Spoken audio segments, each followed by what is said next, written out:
नमस्कार, स्वागत है आपका हमारे चैनल में। मैं रानी गुप्ता आपके साथ। और पीएफआई को लेकर के बड़ा खुलासा सेंट्रल जांच एजेंसियों के द्वारा किया गया है। दरअसल पटना में जो जुलाई में पीएम मोदी की रैली होने वाली थी वो दरअसल पीएफआई के निशाने पर था और इस दौरान उन्होंने इस रैली और प्रधानमंत्री को लेकर के एक नया प्लान सेट किया था जिससे कि प्रधानमंत्री मोदी को नुकसान भी पहुंचाया जा सकता था। आपको बता दें कि लगातार ईडी और एनआईए जांच कर रही है पीएफआई को लेकर के और छापेमारी भी की गई है। और इस दौरान जो डॉक्यूमेंट्स उनके हाथ लगे हैं उससे ये खुलासा हुआ है कि पटना में जो जुलाई में रैली होने वाली थी पीएम मोदी के, उस पर बड़ा निशाना पीएफआई के द्वारा था। इसी के साथ ही आपको बता दें कि जो एनआईए और ईडी ये संयुक्त रूप से कार्रवाई कर रही है तो इस ऑपरेशन को दरअसल एक नाम दिया गया है और इसका नाम ऑपरेशन ऑक्टोपस बताया जा रहा है। इसी के साथ ही आपको बता दें कि आज महाराष्ट्र के पुणे में देखने को मिला कि कैसे 60 से 70 लोग एक भीड़ इकट्ठा किए गए थे और इस दौरान वो पाकिस्तान जिंदाबाद और अल्लाहू अकबर के नारे लगाते हुए नजर आए थे और ये तमाम लोग पीएफआई के ही बताए जा रहे हैं।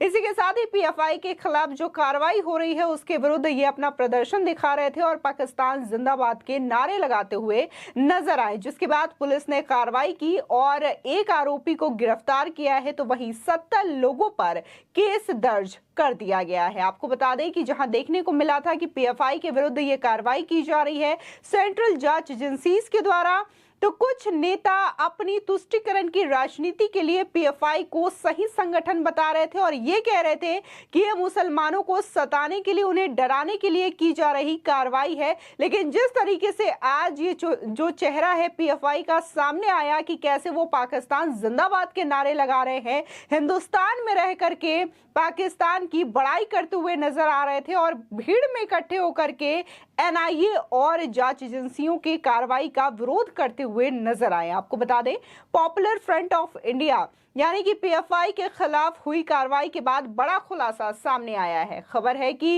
ईडी ने यह दावा किया है कि संगठन ने बिहार के पटना में प्रधानमंत्री नरेंद्र मोदी की रैली को निशाना बनाने की योजना तैयार की थी। साथ ही जांच एजेंसी ने यह भी बताया कि पीएफआई टेरर मॉड्यूल तैयार करने और अन्य हमलों की भी तैयारी कर रहा था। बता दें केरल से गिरफ्तार हुए एक पीएफआई सदस्य शरीफ पायत के रिमांड नोट में ईडी ने सनसनीखेज दावे किए हैं।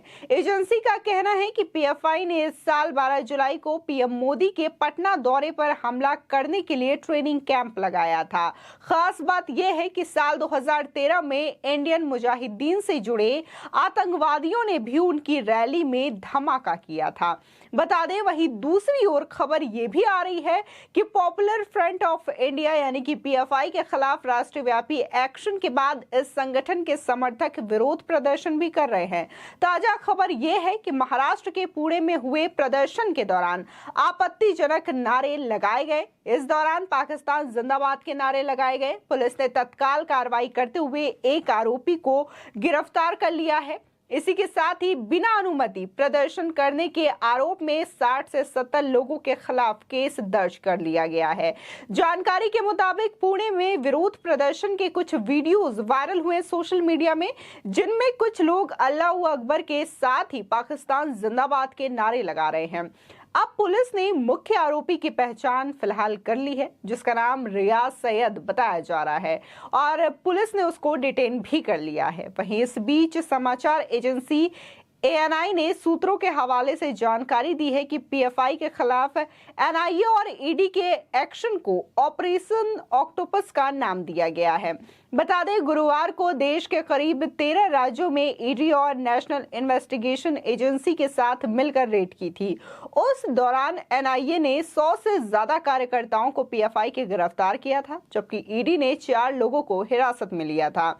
इसमें परवेज अहमद, मोहम्मद इलियास और अब्दुल मुकीत का नाम बताया जा रहा है। बता दें कि ईडी इससे पहले भी इन सभी से मनी लॉन्ड्रिंग की जांच के दौरान पूछताछ भी कर चुकी है। इसी के साथ ही जांच एजेंसी ने पायत पर भी शिकंजा कसा है। आरोप है उस पर कि उसने भारत के एनआरआई खाते का इस्तेमाल कर पीएफआई के लिए विदेशों से धन ट्रांसफर किया। रिपोर्ट के अनुसार ईडी ने बताया है कि बीते साल पायेत के ठिकानों पर रेड की थी।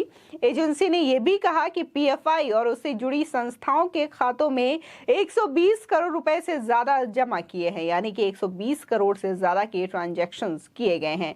इसका एक बड़ा हिस्सा देश और विदेश से संदिग्ध स्रोत से कैश में जमा किया गया था। इसी के साथ ही उन्होंने कहा कि विदेशों में रहने वाले पीएफआई के कुछ सदस्यों के एनआरआई खातों में कोष भेजा, जिसे बाद में कट्टरपंथी इस्लामी संगठन को ट्रांसफर कर दिया गया। इसका मकसद विदेशी वित्त पोषण से संबंधित कानून से बचना था। बता दें, समाचार एजेंसी के मुताबिक ईडी ने आरोप लगाया है कि पीएफआई ने विदेश में कोष इकट्ठा किया और उसे हवाला और अन्य माध्यम से भारत भेजा। ईडी ने कहा कि कोष पीएफआई, सीएफआई और अन्य संबंधित संगठनों के सदस्यों, कार्यकर्ताओं या पदाधिकारियों के खाते के जरिए भेजा गया।